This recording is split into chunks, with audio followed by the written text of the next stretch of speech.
بنشوف منظر الحلل وكتر الاصناف اللي قدامنا بننخض وبنخاف.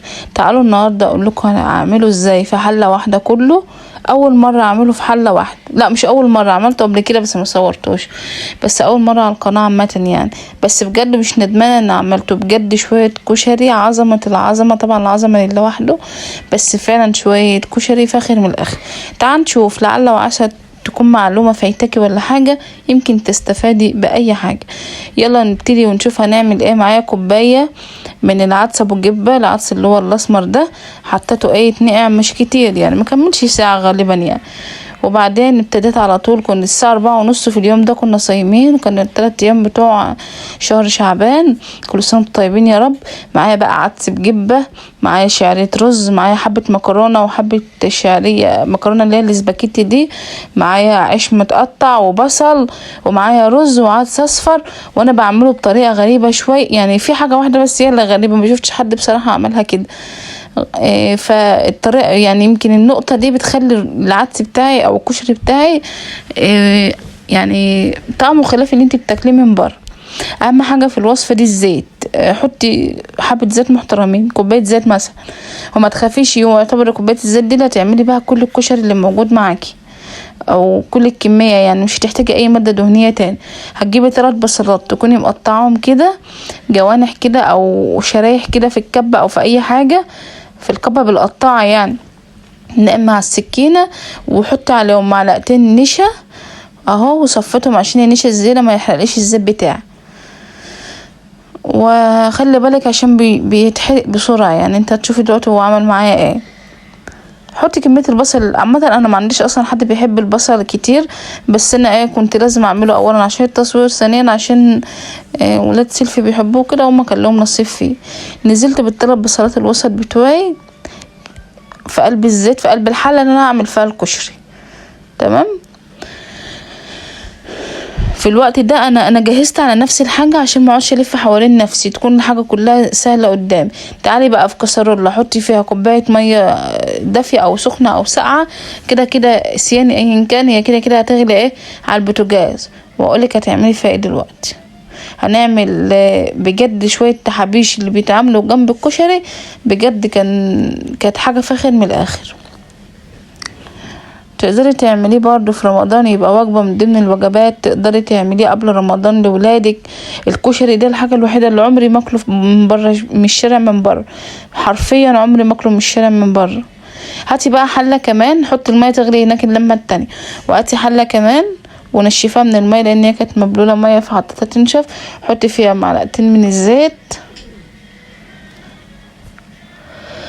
وطبعا عشان البصل ما كانش عمل قوي، خدت منه برضو معلقتين ياخد من نفس النفس كده اهو. تمام. انزلي بقى بمعلقه توم كده محترمه، التوم ده اللي انا لسه مخزناه من قريب خالص، لان طبعا التوم في الفتره دي اصلا التوم الجديد طلع والتوم فضق خالص كله، فانا خدت شويه خزنتهم كده. نزلت بقى بمعلقه كده محترمه من التوم في قلب الحله بتاعتي، وقلبتهم لحد ما اللون بتاعها يصفر يبقى الجلد خالص كده. ومعايا عصير طماطم، ومعايا خل، هنزل بنص كوبايه من الخل على التوم. وانتي بتعملي الحركه دي بوطي النار عشان لا قدر الله ممكن النار بتقوم جايه هبه كده من الحله يعني. نزلت بكيس صلصه عشان اضيع ريحتها، وهنزل بقى بشفشق العصير الطماطم بتاعي اهو. ومعرفش الخلاط بتاعي عنده اعاقه، عامل طماطم خشنه كده، وكمان ما كانتش حمرا بس حلوه يعني، هظبطها دلوقتي اهو كده. حطي بقى شويه بهارات، حطي فلفل اسود وكمون وملح وبابريكا، حطي شطه لو انت عاوزه، حطي ما تحطيش حاجه تاني، هو كده بس. حطي ليمونه مع عصري ليمونه في قلب الصلصه دي بس في الاخر. هودي بقى الصلصه هناك وهجيب الميه اللي غليت تاني، ما احنا لازم نشغل كل العيون بحيث ان احنا نخلص كله مع بعض. الميه بتاعتي غليت اهي، هنزل فيها بقى هنزل فيها بمعلقه من التوم. انتوا هتعملوا شويه ده يا جماعه بجد، ما انتوا ما اكلتهمش ومش هتاكلوهم في حياتكم، انتوا هتعملوا احلى من بره. معلقه من التوم في قلب الميه اللي بتغلي، وحبه من الملح، وحوالي نص كوبايه من الخل، ومعلقه من هريسه الشطه، وعشان هي كانت حراقه فانا ما كترتش، حطيت حته بسيطه يعني، وشويه من البابريكا وشويه من الشطه وليمونه فلفل اسود وكمون وملح وخل، كل دي البهارات اللي انا حطيتها طبعا مع التوم يعني، ومعلقه من الصلصه اللي هي هناك اللمه التانية. واهم حاجه في الوصفه دي اصلا الكمون. هسيبها تغلي بقى مع نفسها كده، تاخد وتندي مع نفسها شويه، وبعدين هتكون خلصت معايا. كل ده والبصله بتاعتي لسه بتحمر، لانه بياخد وقت شويه. البصله بتاعتي اهي، وفضل ان انت تشيليها كده. كنت بوريكم ان ال3 عيون مع حلوين يعني، شغالين وكده الحمد لله. حته الطماطم كانت خشنه شويه فشيلتها. هوطي على الصلصه واسيبها مع نفسها. وهنا البصله كانت بتقول لي غسيني غسيني غسيني. هو ده اللون ده حلو، بس انا كنت عماله الف على المصفى يعني البتاع اللي انا هشيل بيها ما كنتش لاقياه. المهم اللي انا شلت البصل وصفيت الزيت، وحطيت شويه كمان تقريبا، او ما حطيتش مش فاكره. غسلت الرز على العدس. وقبل ما اعمل اي حاجه انا كنت مصفيه الزيت عشان كان في حتت من البصل. حطيت كوبايه كده من الشعريه الرز العاديه خالص. وخلي بالك بقى في الحته دي، انت تبقي غاسله الرز بتاعك ومهيئه نفسك، لان الشعريه ما بتاخدش وقت اصلا.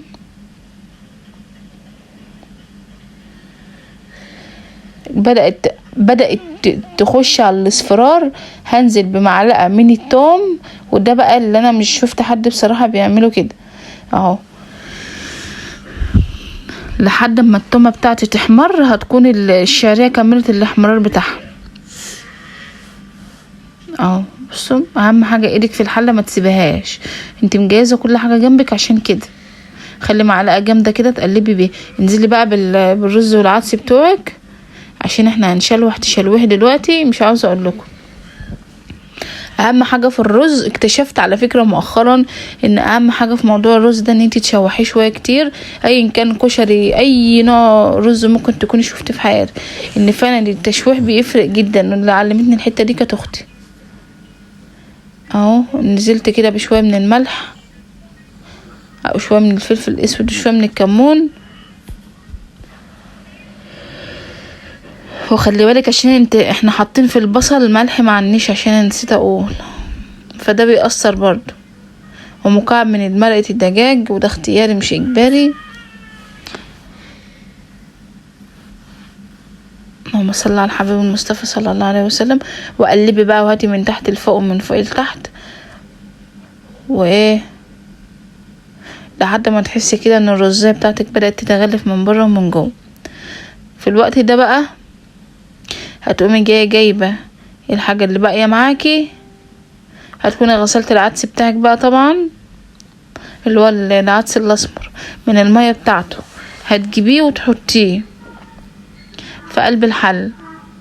ومعاكي المكرونه اللي احنا حاطينها المكرونه الصغيره، والمكرونه اللي هي الشعريه، المكرونه الصغيره بيقولوا عليها بيبي، مكرونه بيبي. وهنزل بالعدس كمان، كنت بصفيه لانه فتح ازاي. قلبي بقى، قلبي قلبي قلبي قلبي، يجي دقيقتين كده متواصلين قلبي، وايدك توجعك اسكتي وقلبي، اسكتي وقلبي.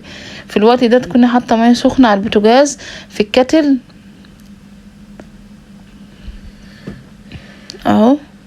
كنت بس بظبط الحله على عدة ايدي. خلي بالك طبعا، ولو جنبك طفل خلي بالك منه. ربنا رب يجرنا من النار وعذابها. تنيكي قلبي شويه حلوين لحد ما تحسي كده ان كل حاجه حواليكي بدات تتغلف كده. حطينا كل حاجه. الدقه بتاعتي خلصت، الدقه كده بتاعتي خلصت، ركنتها على الترابيزه. واعتبر الصلصه بتاعتي خلصت، ركنتها على الترابيزه. ما عادش معايا الا حاجه واحده بس هنعملها كمان مع ده، وحاجتين وبرضو اختياري مش اجباري، بس هقول لكم عليهم دلوقتي. اهم حاجه وانتوا بتزودوا الميه ما تخلوش العيار بتاع الحله يغدر بيكم. يا دوبك كده خلي الميه يا دوبك باينه من الرز من فوق، يا دوبك، مش ان هي تبقى كتير، لا، يا دوبك باينه من الرز، لان طبعا العدس فيه ميه والعدس التاني فيه ميه وكل الكلام ده فيه ميه، وكل حاجه هتاخد سوا بعضها، ما تقلقوش خالص اهو. تعالوا بقى نعمل الحاجه التانية دي، اختياري طبعا، بس بجد كانت وهم، اول مره اعملها، حتى لما عملت كشري قبل كده ما عملتهاش، بس انا دي اول مره اعملها. جبت طبق وفي قلبه معلقه زيت، وبعدين هتقومي جايه نازله عليه بمعلقتين من الشطه، شويه كده من الشطه الحاميه. هنعمل شطه الكشري الجبار، ما تكتريش زي يعني، اعملي انت حاجه بسيطه يعني، او لو انتوا عيله اعملي كتير، او قلبيها وخلي بالك عشان ما تنحرق في ثانيه. حط عليها شويه ملح وشويه كمون وبس كده، قلبها شويه بس، ومعلقتين صلصه، ايوه معلقتين صلصه من اللي احنا عاملينه وبس كده. كده برضو خلصت، وده هو اتشرب معايا شويه. هقلبه واقوم جايه مغطياه وحطاه على النار سهرايه خالص، واسيبه مع نفسه كده لحد ما بشوف المكرونه بتاعتي استوت ولا لسه. لقيتها طبعا لسه داخله على سوا يعني. كان عندي شويه حمص كده في التلاجة في الفريزر، كانوا باقيين من حمص الشام بتاعي، قمت جايباهم وشطفاهم وحطاهم على وش الحله. كان حوالي 10-15 حبايه يعني، مش كتير يعني اهو. خسارة كيلو ب50 جنيه ولا بأكتر. كان معايا عيش حمرته، والبصل حمرته، العيش حمرته وحطيت عليه ملح وكمون كده بس، والبصل حمرته. وكان معايا بطاطستين كده مسكتهم بشرتهم. لا اله الا انت سبحانك اني كنت من الظالمين. انا قلت هدلعهم يعني، هدلعهم في اليوم ده.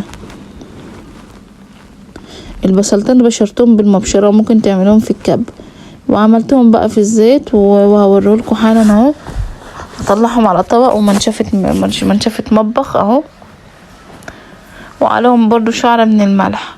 خلي بالك وانت صايمه لما يكوني مش عارفه تاخدي حدقه حاجه، خليها عادبه ارحم ما تخليها حدقه. زي ما انا عملت الكشري ده كان عادب معايا، بس مش عادب اوفر يعني، كان عادب شويه يعني، مع الصلصه والدقه والحاجات دي انظبط معايا اهو. عصرت الليمونه على الدقه، وكمان عصري ليمونه على الصلصه. تمام كده، كنا بنفنش تقريبا في الاخر. بفرغ الدقه بتاعتي، قلبيها وفرغيها. لا اله الا انت سبحانك اني كنت من الظالمين. لو وصلت معايا الفيديو لحد هنا ما تنسيش تسيبي لي كلمه وتحطي لي لايك وتعملي سبسكرايب للقناه، وربنا يكفينا شر النفوس المريضه يا رب العالمين. بصوا الصلصه بتاعتي تقلت، البتاع ده الشطه بتاعتي تقلت ازاي. انا حطيت عليها على فكره 4-5 معالق كده من الصلصه اللي احنا عاملينها يعني. عاوزه اقول لكم ان انا كنت باخد حته طرف المعلقه، كانت بتخلي دماغي تخبط في الحيطه. والعيش ده اصلا ولادي كمان بياكلوه، ممكن تقدري تحمري العيش ده على فكره في الفرن، بس انا استسهلته وعملته في الزيت يعني. والبطاطس كانت بتتقلي، دي الحاجه الوحيده اللي كانت باقيه. هنجيب بقى حله الكشري بتاعي الجميل، هنعمل احلى سيرفيس كشري ونديه لحبايبنا ونشكله ونهيئه ونظبطه وايه بقى. واحلى حاجه يعني 3/4 جمال الاكل في ان انتي تاكليه وهو لسه سخن نازل من على البوتاجاز كده، كله ببعضه، الرز مع المكرونه مع الشعريه. انتي اصلا تقدري تاكليه كده، والله العظيم طعمه حلو جدا. الحمد لله يا رب. كنت بصور بس باخد الحله صوره. والله يا جماعه التصوير ده حاجه مجهده جدا وحياة ربنا، بس لو بتحبي الحاجه اللي بتعمليها هتعمليها يعني. ما شاء الله السيرفيس ده كبير جدا، ده هو مش باين في التصوير، بس هو في الحقيقة كبير جدا ما شاء الله. اهو نزلت بكمية. بصوا الكشري بتاعي مفرفر ومفلفل وزي الفل ازاي. لسه هحط تاني بس مش عارفة اتعامل، الحلة تقيلة على ايدي اهو. مليته زي ما انتم شايفين اهو. وبعدين بقى هحط التحابيش بتاعته احط التحابيش بتاعته بقى اللي هو البصل. خلي البصل بتاعك فاتح عن كده لان انا غصب عني هو اسمر مني غصب عني. حطيت بقى حبة الشطة كده في النص، وهكمل بقى بقية التحابيش بتاعتي اهون. هوريكم الطبق بتاعي بقى عامل ازاي. جبت الصلصة بتاعتي خلصت، والدقة والشطة والبصل والبطاطس وكل الحاجات دي. تقدري تستغنى عن العيش والبطاطس، تقدري تستغنى عن الشطة لو مش بتحبيها. شكلي طبقك زي ما تحبيه.